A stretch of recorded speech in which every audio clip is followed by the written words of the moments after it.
नमस्कार दोस्तों, स्वागत है आपका। एक बार फिर से स्वागत है आपका। आज हम लोग पेडागॉजी के बचे हुए क्वेश्चन देखने वाले हैं। अगर आपने अभी तक पिछले क्वेश्चन नहीं देखे हैं, तो हमारे पिछले वीडियो को ज़रूर देखें क्योंकि ये क्वेश्चन बार-बार रिपीट होके आते हैं। तो स्टार्ट करते हैं बिना टाइम को वेस्ट किए हुए। तो सबसे पहला क्वेश्चन आता है हमारा, निम्नलिखित में से कौन-सा कक्षा में पाठ्यपुस्तकों की भूमिका का सबसे अच्छा वर्णन करता है? मतलब इसमें कौन-सा ऑप्शन है जो कक्षा में जो पाठ्य पुस्तकें हैं, किताबें हैं, उनका सबसे अच्छा वर्णन करता है। वे एक राज्य या राष्ट्र में अधिगम में एकरूपता बनाए रखती हैं। जैसे कोई राज्य है या राष्ट्र है, देश है, तो उसकी जो पढ़ाई का सिस्टम है पूरे राष्ट्र में, वो उसमें एकरूपता बनाए रखती है, एक जैसी पढ़ाई हो रही है। एक जैसी पढ़ाई के लिए पाठ्य पुस्तकें रखी जाती हैं, ऐसा तो है नहीं।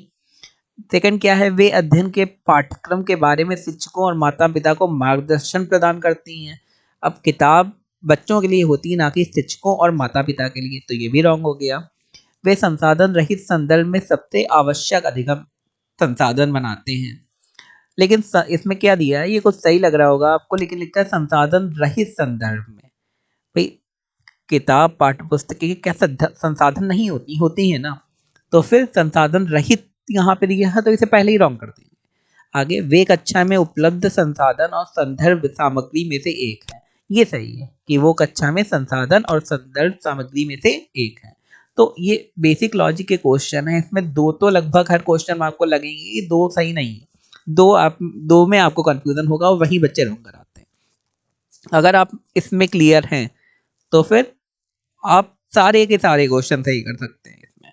पेडागॉजी तो सबसे सिंपल है, जो लोगों को टफ लगती है। आगे, राष्ट्रीय पाठ्यचर्या फ्रेमवर्क 2005 एमसीएफ से हर बार क्वेश्चन आता है, ने अपनी समझ डैश एस से प्राप्त की।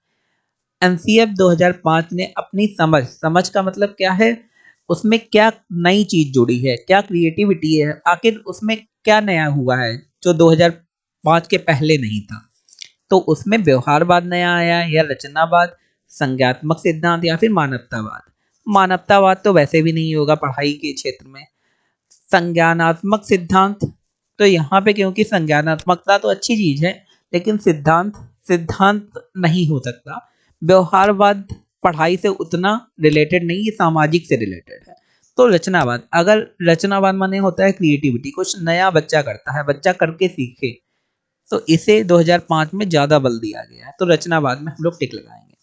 आगे देखते हैं, कक्षा में बच्चों को प्रेरित समझा जा सकता है यदि वे कक्षा में अनुशासन बनाए रखें, जब सब शांत रहेंगे तब प्रेरित लगेंगे, या फिर वे सभी उपस्थिति में नियमित रहें, डेली आए बच्चे तो प्रेरित लगेंगे, या फिर वे शिक्षक से स्पष्टीकरण प्राप्त करने के लिए प्रश्न पूछते रहें, या फिर वे अच्छी तरह से वर्दी पहने स्कूल में आए।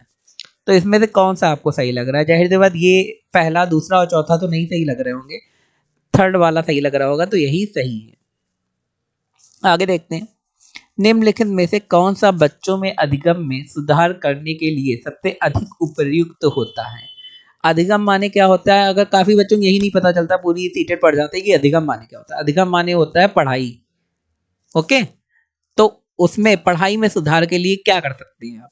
शिक्षक को विभिन्न उदाहरणों और चित्रों का उपयोग करके विषय की व्याख्या करनी चाहिए। हाँ, ऐसा तो करना चाहिए। कक्षा में सभी प्रकार की शिक्षण सामग्री होनी चाहिए। ऐसा जरूरी तो नहीं कि सभी प्रकार की शिक्षक सामग्री होनी चाहिए, क्योंकि कम में भी काम चलाया जा सकता है। हर स्कूल में हर चीज नहीं होती। थर्ड, शिक्षक को वास्तविक जीवन स्थितियों पर बच्चों को एक दूसरे के साथ बातचीत करने में मदद करनी चाहिए, ये भी सही लग रहा है। या फिर नियमित मूल्यांकन परीक्षा आयोजित की जानी चाहिए, तो मूल्यांकन वाला गलत होना ही चाहिए, और सभी प्रकार की सामग्री वाला ये गलत होनी चाहिए। अब बचे दो, तो किस इन दोनों में से कौन सा आपको सबसे सही लग रहा है कि जो अधिगम को बढ़ा सकता है? तो पहला क्या, शिक्षक को विभिन्न उदाहरणों, चित्रों का उपयोग करके विषय की व्याख्या करनी चाहिए, ये तो सही है। लेकिन उससे भी सही क्या लग रहा है, शिक्षक को वास्तविक जीवन स्थितियों, जहाँ पे बच्चों को वास्तविक जीवन से संबंधित कुछ सिखाया जाए, बाहर ले जाया जाए, समाज से जुड़ी चीजें बताई जाएं, वही हमेशा सही होता है। सही दोनों हैं, लेकिन जहाँ पे बाहर ले जाया जाए वो ज्यादा सही है। अगर ये ना होता, कुछ और होता, तो फिर ये वाला सही हो जाता। ये लॉजिक आपको लगाना है। अनुशासन जो अधिगम वातावरण में एक महत्वपूर्ण भूमिका निभाता है, किस तरह की मदद करता है?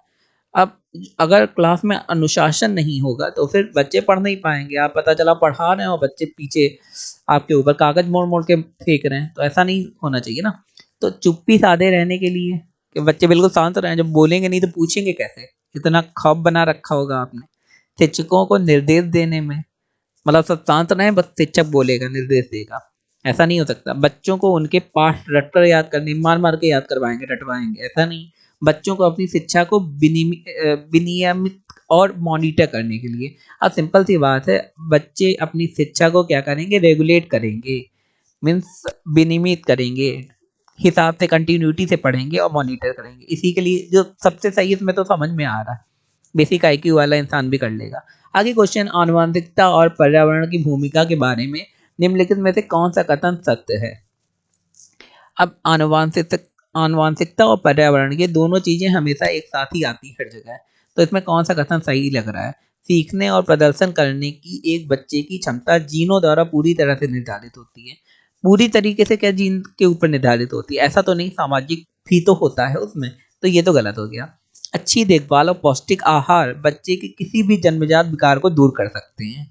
क्या ऐसा है कि अच्छे विचार, अच्छी से देखभाल हो, पौष्टिक आहार दो तो सारे जन्मजात विकार, जेनेटिक बीमारियां तो वैसे भी नहीं ठीक होती हैं, तो अच्छा कुछ देने से क्या होगा, तो ये भी रॉन्ग हो गया। आगे, पर्यावरण केवल बच्चे के भाषा विकास में महत्वपूर्ण होता है। अब आसपास का माहौल कैसा हो, उस हिसाब से खाली बच्चा भाषा ही सीखेगा नहीं, बहुत कुछ सीख जाएगा। या फिर विकास के कुछ पहलू आनुवांशिकता और कुछ अन्य पर्यावरण से अधिक प्रभावित होते हैं, तो ये सही है। आधा आनुवांशिक और आधा पर्यावरण के ऊपर डिपेंड रहता है आपका नेचर, ये हमेशा से आप ध्यान रखिएगा। आगे देखते हैं, निम्नलिखित में से कौन सा कथन पियाजे के सिद्धांत के अनुसार कहा नहीं जा सकता। यहाँ नहीं, बार बार मैं कहता हूँ, नहीं पे बहुत ध्यान रखना, जहाँ नहीं आ जाए बच्चे कंफ्यूज हो जाते हैं। तो पियाजे ने क्या नहीं कहा था, हम आपको ये वाला बताना है। बच्चे अपनी दुनिया के बारे में ज्ञान का निर्माण और उपयोग करते हैं, निरंतर अभ्यास से अधिगम होता है। बच्चे अपने पर्यावरण पर क्रिया करते हैं या फिर विकास गुणात्मक चरणों में होता है। अब अगर आपने इनके सिद्धांत पियाजे के सारे पढ़े होंगे तो आपको पता होगा कि इसमें से कौन सा नहीं पियाजे ने कहा है। तो पियाजे ने क्या नहीं कहा है, निरंतर अभ्यास से अधिगम होता है। कंटिन्यूटी वाली परिभाषा इन्होंने नहीं दी। बाकी बच्चे अपनी दुनिया के बारे में ज्ञान का निर्माण करते हैं। अब जैसे इसमें नहीं वाला आ गया तो उसमें तो और नॉलेज होती है कि आपको पता चल गया कि पियाजे ने ये तीन चीजें कही हैं। ये भी बड़ा इंपॉर्टेंट है, ये क्वेश्चन से पता चल रहा है। बच्चे अपने पर्यावरण पर क्रिया करते हैं या फिर विकास गुणात्मक चरणों पे होता है, ये भी बार बार क्वेश्चन आता है, इंपॉर्टेंट है। आगे देखते हैं, निम्नलिखित में से कौन सी पूर्व संक्रियात्मक विचार की एक सीमा नहीं है। पूर्व संक्रियात्मक विचार की सीमा कौन सी नहीं है, तो इसमें से कौन सा सही होगा। प्रतीकात्मक विचार का विकास नहीं पूछा गया है, पूर्व सक्रियात्मक, ठीक है। तो प्रतीकात्मक विचार का विकास, या फिर अहम्यता, या फिर अनुक्रमित क्रमणीयता, या फिर ध्यान केंद्रित करने की प्रवृत्ति, तो नहीं पूछा गया है। बाकी सब तो बच्चों में पाए जाते हैं, जैसे आपने पेडागोजी में पढ़ा होगा, लेकिन प्रतीकात्मक विचार का विकास इतनी जल्दी नहीं होता है, वो भी पूर्व संक्रियात्मक में, समझ गए हो, तो यही नहीं होगा। बच्चे सिंबॉलिक थॉट नहीं बना पाते हैं। अच्छा, जो आपको ना समझ में आए वो आप इंग्लिश वाले सेक्शन से भी देख सकते हैं। कभी कभी ऐसा होता है कि हिंदी नहीं समझ में आती, बहुत ज़्यादा हिंदी दे दी जाती है, तो इंग्लिश वाले सेक्शन से समझ में आ जाता है। आगे देखते हैं, के अलावा निम्नलिखित कारणों में से खेल युवा बच्चों के विकास में एक महत्वपूर्ण भूमिका निभाता है। किसके अलावा, यह उनकी इंद्रियों को उत्तेजित करता है। यही ये ध्यान रखना आप कि यहाँ पे अलावा की बात करी गई है, मतलब उसे छोड़ के बाकी जो चीजें हैं, कारणों से खेल युवा बच्चों के विकास में महत्वपूर्ण होंगे, तो ऐसी चीजें आपको बतानी है जिससे खेल मदद करे उसके विकास में। जो नहीं करता वो यहाँ पे आपको लिखना है। यह उनकी इंद्रियों को उत्तेजित करता है, खेल के बारे में, तो हाँ ऐसा तो करता है। यह समय बिताने का एक सुखद तरीका है। ये समय बिताने का सुखद तरीका तो है, लेकिन ये विकास में शामिल नहीं होता, तो यही आपका सही हो जाएगा। अगर आपको सेकंड में ही सही मिल गया तो आगे और देखने की जरूरत नहीं है। आगे देखते हैं, निम्नलिखित में से कौन सा प्रश्न बच्चों को गंभीर रूप से सोचने के लिए आमंत्रित करता है। तो कौन सा प्रश्न जब आप बच्चों से पूछेंगे तो बच्चे गंभीर रूप से सोचना चालू कर देंगे। सही जवाब क्या है ये पूछेंगे, या फिर क्या आप इसी तरह की स्थिति के बारे में सोच सकते हैं, ऐसा करके पूछेंगे, या विभिन्न तरीकों से हम इसे कैसे हल कर सकते हैं, ऐसा करके पूछेंगे, या फिर क्या आप इसका उत्तर जानते हैं, ऐसा करके पूछेंगे। तो सिंपल सी बात है, बच्चों को एक क्वेश्चन कई तरीकों से सॉल्व करना सिखाना चाहिए, या फिर बच्चे जैसे आप कोई तरीका मैथ में बता रहे हैं, बच्चे अपने तरीका बताएं। उन्हें सपोज करो आपको 2 मेथड पता हैं और आपने बच्चों को एक मेथड बता दिया है, लेकिन बच्चे दूसरा मेथड कोशिश करें कि वो खुद ही निकाल दें। तो कई तरीके बच्चों को हर चीज़ को, जैसे पढ़ने या याद करने के भी कई तरीके, तो हमेशा जहाँ सबसे अलग आता है, जहाँ बच्चों की क्रिएटिविटी पे फोकस हो या फिर बच्चों की प्रोडक्टिविटी या डेवलपमेंट में फोकस हो, वो वाला हम लोग चुनेंगे। आगे देखते हैं, निम्नलिखित में कौन सा विकल्प प्रगतिशील शिक्षा का सबसे अच्छा वर्णन करता है। प्रगतिशील शिक्षा, प्रगतिशील माने जो शिक्षा बढ़ रही है, प्रगति कर रही है।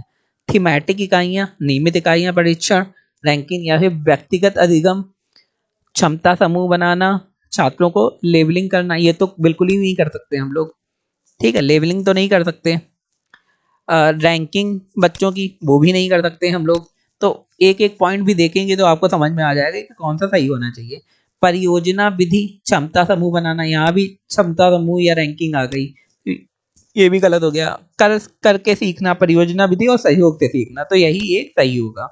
इसमें जरूर आपको लग रहा होगा बहुत कठिन, लेकिन है नहीं। आप खाली एक एक पॉइंट देख के समझ सकते हैं कि कौन सा नहीं होना चाहिए यहाँ पे। प्रगतिशील शिक्षा के बारे में निम्नलिखित में से कौन सा कथन बताता है शिक्षा स्वयं जीवन है। मतलब शिक्षा स्वयं ही जीवन है। अब कैसे शिक्षा जीवन है, आपको वो वाला सेंटेंस निकालना है। स्कूलों की आवश्यकता नहीं है, बच्चे अपने जीवन के अनुभवों से सीख सकते हैं, ऐसा है क्या? शिक्षा स्वयं ही जीवन का मतलब ये है क्या? ये तो बिल्कुल नहीं है, बिल्कुल आवश्यकता है। आगे, स्कूलों में शिक्षा सामाजिक और प्राकृतिक दुनिया को प्रतिबिंबित करती है।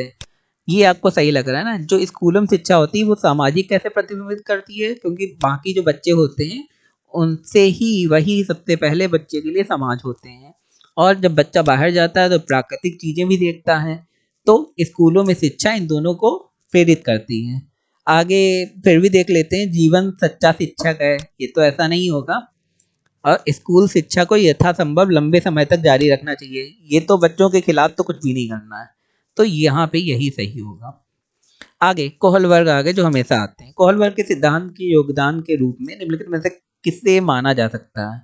इस सिद्धांत में विस्तृत परीक्षण प्रक्रियाएं हैं, यह नैतिक तर्क और कार्रवाई के बीच एक स्पष्ट संबंध स्थापित करता है, या फिर उनका विश्वास है कि बच्चे नैतिक दार्शनिक हैं, या फिर उनके सिद्धांत ने संज्ञात्मक परिपक्वता और नैतिक परिपक्वता के बीच एक सहयोग का समर्थन किया है। अब जाहिर सी बात है, अगर आपने कोहलबर्ग को पढ़ा होगा तो आप संज्ञानात्मक और नैतिक जानते ही होंगे उनके जो सिद्धांत हैं, तो फिर यही सही हो जाएगा। मोस्ट ऑफ द क्वेश्चन सिद्धांतों से पूछे जाते हैं, तो उसे आप समझ जाएंगे अगर आपने कतई पढ़ा होगा। निकटवर्ती विकास का क्षेत्र संदर्भित करता है। तो क्या संदर्भित करता है? उस विकासात्मक चरण को जब बच्चा सीखने की पूरी जिम्मेदारी लेता है। मतलब ऐसा कोई कंडीशन आ जाए कि बच्चा खुद ही सीखने की पूरी जिम्मेदारी ले, या फिर एक संदर्भ को जिसमें बच्चे सहयोग के सही स्तर के साथ कोई कार्य लगभग स्वयं कर सकते हैं, कि बच्चा खुद ही संदर्भ लेके समझ के अपना कार्य स्वयं करे, या फिर उस सीखने के बिंदु को जब सहयोग वापस लिया जाता है, ये तो बिल्कुल ही रॉन्ग है। या फिर उस चरण को जब अधिकतम विकास संभव है। तो सबसे सही आपको क्या लग रहा है? एक संदर्भ को जिसमें बच्चे सहयोग के सही स्तर के साथ कोई कार्य लगभग स्वयं कर सकते हैं, तो उसे निकटवर्ती विकास कहते हैं। समझ गए आप लोग? आगे, एक उभयलिंगी व्यक्तित्व क्या है? उभयलिंगी क्या होता है? उभयलिंगी में आमतौर पर माने गए मर्दाना और स्त्री गुणों का समायोजन होता है, में दृढ़ और अहंकारी होने की आदत होती है, या फिर समाज में प्रचलित रूढ़िवादी लिंग भूमिकाओं का पालन करता है, या स्त्री लक्षणों वाले पुरुषों को संदर्भित करता है। तो इसका सही उत्तर होगा मर्दाना और स्त्री गुणों का समायोजन होता है। आप सोच रहे होंगे ये क्वेश्चन यहाँ पे क्यों है? क्योंकि हमारी सोसाइटी में ये सब बात करना टैबू माना जाता है, गलत माना जाता है, कि जब तक टीचर ही जागरूक नहीं होगा इन चीज़ों के लिए तब तक बच्चों को कैसे समझाएगा। तो पहले आप जागरूक होइए, इसलिए ये क्वेश्चन यहाँ पे हैं। तो धन्यवाद दोस्तों हमारे इस वीडियो को पूरा देखने के लिए। हमारे चैनल को सब्सक्राइब ज़रूर करें, जिससे हमारी मेहनत आपके काम आए और आपके सब्सक्राइब करने की मेहनत हमारे काम आए। धन्यवाद।